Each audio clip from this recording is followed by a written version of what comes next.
Hola, un nuevo capítulo que nos acerca más a nuestra certificación CCNA. En esta oportunidad, el capítulo número 1 del módulo número 3 de la certificación oficial CCNA Routing and Switching versión 6.0. Comencemos.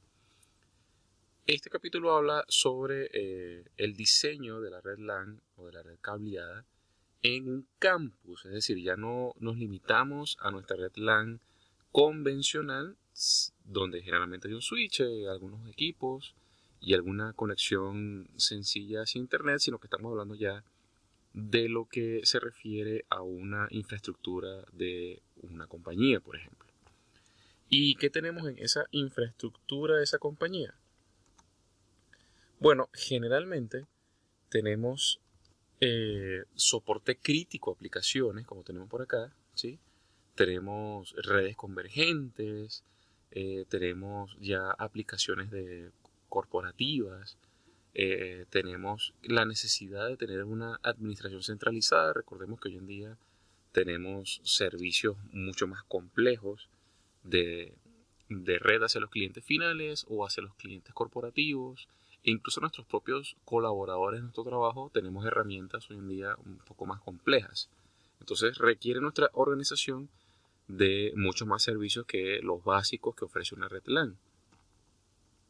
Entonces, en la red de campus, generalmente vamos a tener la necesidad de determinar cuál es efectivamente pues, nuestra capa de acceso, nuestra capa de distribución o nuestra capa de núcleo, un tema que ya habíamos visto en capítulos anteriores, pero que ahora se vuelve algo mucho más necesario de que se expanda, de que se apliquen más los conceptos, porque ya estamos hablando de nuestra compañía a la que estamos prestando servicios mucho más complejos, ¿sí? Básicamente, ¿qué es lo que necesitamos en nuestra compañía? Bueno, necesitamos la necesidad de expandir recursos, ¿sí? De expandir el nivel de servicio, generalmente dado por el que haya siempre la operatividad 24/7, es decir, que nuestra red siempre esté operativa sin importar las circunstancias. Entonces eso requiere de redundancia, de agregado de enlace, de ampliar los servicios de la capa de acceso, que tengamos redundancia en la capa de núcleo, ¿sí? Por ejemplo, ya deberíamos estar incluyendo las estrategias para migrar a IPv6, por ejemplo, y todo lo que tenga que ver básicamente con redundancia. Es decir, digamos que lo que prela en estas últimas instancias del mercado es tener redundancia, básicamente. Hablando precisamente de la redundancia, entonces de lo que estamos hablando es de tener enlaces redundantes, ¿sí? En todas las capas del modelo.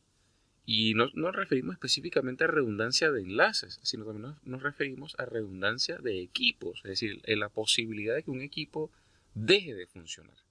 Entonces, en ese mismo orden de ideas, tenemos que planificar nuestra estrategia de desplegar nuestra red en función de la redundancia. Pero ya sabemos que cuando aplicamos redundancia tenemos fenómenos como el de STP, ¿sí? Cuando aplicamos redundancia tenemos que estar atentos a lo que pueda ocurrir con el protocolo STP, ver en qué punto esa redundancia se limita y cómo podemos mejorarla. Recordemos que bueno, ya hay infraestructuras que tienen, por ejemplo, tecnología Fabric Path, donde la redundancia se ve limitada. Tenemos redundancia a nivel de capa 2, donde ya ahorita se está utilizando tecnología VXLAN, por ejemplo, y estos temas de redundancia empiezan a verse mejor llevados, y en vez de ponernos limitaciones, pues nos da más bien mejoras, ¿sí? Tenemos ahora un concepto que aparece en la pregunta del examen, los dominios de fallas, ¿sí? Un dominio de falla es que simplemente debemos determinar en nuestra red, por ejemplo, en esta que tenemos en el gráfico, ¿qué pasa si este punto de la red falla? Entonces, lo que está fallando es el acceso inalámbrico, ¿sí? El acceso inalámbrico se ve limitado. Pero ¿qué tal si, por ejemplo, fallase este switch? Entonces, si este switch falla, fallaría, además del acceso inalámbrico, el acceso LAN o cableado de estos equipos, ¿sí?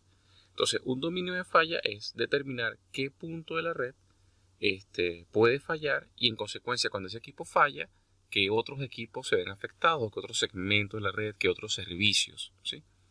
Entonces, dependiendo de la criticidad de ese dispositivo, deberíamos entonces considerar colocarle redundancia, lo que se conoce como equipos spare. Generalmente casi todos los puntos de la red hoy en día vienen en duplas, ¿sí? Las soluciones se venden hoy en día en duplas. Entonces, eso puede ocurrir en la capa 2, en la capa 3, ¿sí? Sin importar en cuál punto de la red suceda, pues debemos considerar esos puntos de falla. También tenemos soluciones para incrementar el ancho de banda. Ya sabemos cómo, lo veremos a lo largo de estos capítulos. Por ejemplo, tecnologías como Ether Channel, agregado de enlace, ya hoy en día son muy comunes ver configuraciones con múltiples enlaces, no solamente entre equipos de distribución, equipos de core o equipos de acceso, sino que finalmente hacia los servidores tenemos la necesidad de ver, de configurar agregado de enlace. Las tecnologías móviles cada día también se están expandiendo y las habilidades de nuestros access points también están incrementándose. Ya sabemos pues los muy conocidos wireless controller, ya que eso es una cosa muy común, tener redes inalámbricas. Pues bueno, esos servicios ampliados de redes inalámbricas deben ser controlados o administrados desde un único punto. Entonces ahí entra nuestros queridos wireless controller, que repetimos, ya no solamente no se limitan al acceso de equipos a través de tecnologías Wi-Fi, sino también debemos incluir los dispositivos del Internet de las cosas. Es decir, casi cualquier cosa hoy en día se puede conectar a la red, y precisamente expandir la capa de acceso se vuelve un fenómeno muy recurrente hoy en día. Los dispositivos finales están variando en su forma, el usuario final requiere de acceso a Internet y nosotros como administrador de la red debemos darle esos servicios. Otra de las cosas que debemos tomar en cuenta para este capítulo y los capítulos posteriores del módulo 3 es expandir nuestras habilidades en cómo podemos mejorar los protocolos de enrutamiento. Ya tenemos configuraciones básicas de protocolos de enrutamiento, ahora le vamos a añadir, por ejemplo, cosas como seguridad a los protocolos de enrutamiento, cómo podemos afinar la forma como los routers aprenden información de enrutamiento, cómo podemos filtrar las rutas que comparten. Eso es parte de lo que ocurre en estos capítulos. Y bueno, este capítulo en particular añade pues información adicional sobre lo que ocurre con las plataformas. Yo siempre he recomendado que lo mejor para aprender plataformas es que creemos una cuenta en cisco.com, es gratuita, y allí nos enteramos de los productos, ingresamos en los white papers, leemos un poco más cuáles son los features. Por ejemplo, aquí tenemos algunas categorías de switches, que tenemos categorías de red de campus, por ejemplo. Sí, aquí tenemos switches de red de campus, o switches cloud, o de data center específicamente, o para service provider, o para redes virtuales. Y en función de qué escogemos, bueno, básicamente va a depender de que si el switch es de configuración física, o si el switch es destacable, o dependiendo del costo, la densidad de puertos. Tenemos que tener en cuenta, por supuesto, como siempre, muchos factores, pero lo que hay que entender es que los switches que generalmente utilizamos en las prácticas no se limitan a esa familia, ¿no? En Cisco hay cantidad enorme de productos para diferentes propósitos. Aquí tienen, por ejemplo, si queremos referirnos a densidad de puertos, bueno, tenemos equipos como ese que tenemos allí en la imagen, como switches 6500, donde podemos tener hasta más de 1000 puertos disponibles, ¿sí? O podemos tener nuestros tradicionales 2960 de 24 puertos, y así sucesivamente un 3700, por ejemplo, de 48 puertos. Y no solamente tecnología Ethernet, sino también puede tener bahías SFP para conectar fibra, etc. Lo importante es recordar que hay dispositivos para casi cualquier escenario. Otra característica importante que tienen los switches es el famoso, las tasas de porcentaje de forwarding. Una cosa por la que compramos los switches es por la habilidad que tienen de transportar datos de un puerto a otro puerto, y no solamente en la cantidad, sino en el tiempo que demoran para hacer eso. Toda esa información está en los datasheets técnicos de los equipos. Uno puede leer esa información y considerar si un dispositivo es mejor que otro en función de que esos valores sean más cercanos a nuestros objetivos. Otro feature muy común hoy en día es la famosa habilidad Power over Ethernet. es simplemente transmitir poder eléctrico, energía eléctrica, a través de nuestros tradicionales cables UTP para alimentar un dispositivo final, ¿sí? De hecho, es lo que permite hoy en día que una de las grandes debilidades que había en un servicio de red era, por ejemplo, que el access point necesitaba tener un acceso a la energía eléctrica para poder funcionar. Pero hoy en día le podemos ofrecer esa energía eléctrica a través del mismo cable UTP, ¿sí? Entonces para eso tendríamos que tener un switch que tuviera el feature de Power over Ethernet y por el mismo cable que lo conectamos para transmitir datos, le ofrecemos la conexión a la energía eléctrica. Así de sencillo.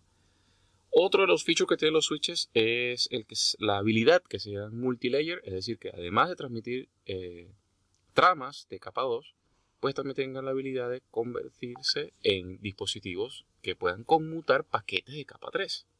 ¿Sí? Entonces no es ningún misterio el hecho de que existen hoy en día dispositivos de capa 3.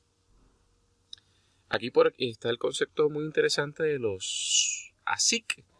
Los switches tienen este tipo de circuitos integrados que simplemente son dispositivos que tienen chips cuyo fin específico es la conmutación de paquetes o la conmutación de tramas. Es decir, tenemos un hardware que es específico para una tarea. Eso es básicamente lo que significa un ASIC.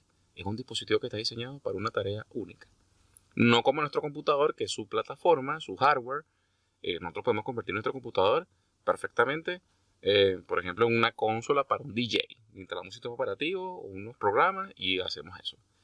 O si queremos cambiar de eso de la noche a la mañana, podemos tener un software para administrar un cybercafé. O podemos desinstalar eso e instalar una plataforma de seguridad de monitoreo de CCTV. O para instalar un firewall. O para instalar un sistema operativo virtual. Cualquier cosa. Nuestras computadoras sirven para múltiples propósitos. Pero estos dispositivos, estos switches, estos routers, tienen chip ASIC. Es decir, que son para una única aplicación en particular. Otra de las cosas que tenemos que tomar en cuenta en este sentido es, bueno, nuestro router que se encuentra generalmente en la capa de núcleo y que básicamente su función principal es darnos acceso final a los diferentes branch de nuestra compañía, a las sucursales, o queremos un dispositivo de borde para conectarnos al servicio de internet, y que generalmente necesitamos un router porque ese router nos va a dar la habilidad de hablar diferentes protocolos con proveedores de servicio, transmitir diferentes tipos de datos, establecer VPNs, etc. Generalmente situaciones que no pueden satisfacer dispositivos que no fuesen un router. ¿Sí? Definitivamente, durante este curso del módulo 3, vamos viendo entonces cómo esta red cambia desde el mundo LAN tradicional ya a una red pues, mucho más compleja. ¿Sí? Por supuesto, al igual que los switches, los routers Cisco, también los tenemos de diferentes gamas. Los tenemos, por ejemplo, para sucursales, para bordes de red, para proveedores de servicio. Y también tenemos que ser conscientes de que el sistema operativo que utilizan los routers, que hasta ahora hemos visto solamente iOS, pues va transformándose hacia nuevas versiones, así tal cual como en su caso usted tiene Windows 7 o Windows 10 y hay versiones de sistema operativo Microsoft para servidores. Bueno, lo mismo pasa con los dispositivos Cisco. Hay sistemas operativos para nuestras sucursales o para nuestras soluciones de gama media baja, pues también hay sistemas operativos para soluciones de service provider como de esa naturaleza. ¿Sí?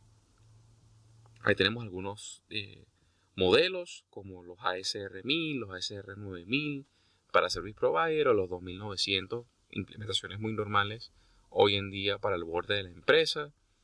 También tenemos routers específicos que tienen módulos para centrales telefónicas, etc. Hay una variedad enorme que yo honestamente recomiendo que a través de la página de Cisco pues ustedes puedan tener la oportunidad de comparar, de ver cuáles son las funcionalidades, etc. ¿Sí? Algo importante que pasa en estos capítulos del módulo 3 es la administración del iOS. Entender que estamos, por ejemplo, a partir de este curso de la versión 6.0, hablando ya de iOS versión 15 y sobre algunas características, por ejemplo, muy particulares que suceden cuando vemos la nomenclatura, es decir, el nombre de la imagen, qué features nos ofrece el fabricante y los podemos identificar rápidamente leyendo el nombre de la imagen. ¿Qué significa, por ejemplo, cuando vemos una M en el nombre de la imagen o qué significa cuando vemos una T en el nombre de la imagen? Son cosas particulares que vamos a ir viendo a lo largo del curso. En otros capítulos ya habíamos visto esto que significa de conexión en banda o fuera de banda, así que no nos vamos a detener mucho en este particular. Si usted no lo había visto antes, es muy sencillo. En banda significa que nos conectamos al router o al dispositivo de comunicaciones a través de la misma red de datos, y fuera de banda es cuando nos conectamos a través del puerto de management o el puerto de consola. Sí, así de simple. Tenemos que ya estar muy clara a este punto del partido cómo es la configuración básica, ¿sí? Los comandos show para hacer procedimientos de troubleshooting. También tenemos que tener ya en nuestro repertorio comandos show bastante claros. Por supuesto, porque van a ser los comandos típicos a la hora de hacer cualquier operación dentro del equipo. Todo lo que es reforzamiento de claves en el equipo, respaldo de imágenes. Nótese que ya este capítulo 3 este módulo 3 considera que ya usted tiene unos ciertos datos bien reforzados de los módulos anteriores, y si no es así, pues lo invitamos a repasarlos, y más bien nos exhorta a ampliar nuestros horizontes, a profundizar en diferentes áreas, ¿sí? A entender que ya es nuestra responsabilidad a partir de este capítulo de ir cerrando las dudas, y que cualquier cosa pues siempre estaremos de la mano de los servicios de CACCNA para profundizar estos datos. Por ahora, muchísimas gracias por acompañarnos y nos vemos en el siguiente capítulo. Este módulo número 3 trae muchas prácticas para reforzar nuestros conocimientos. Hasta la próxima oportunidad.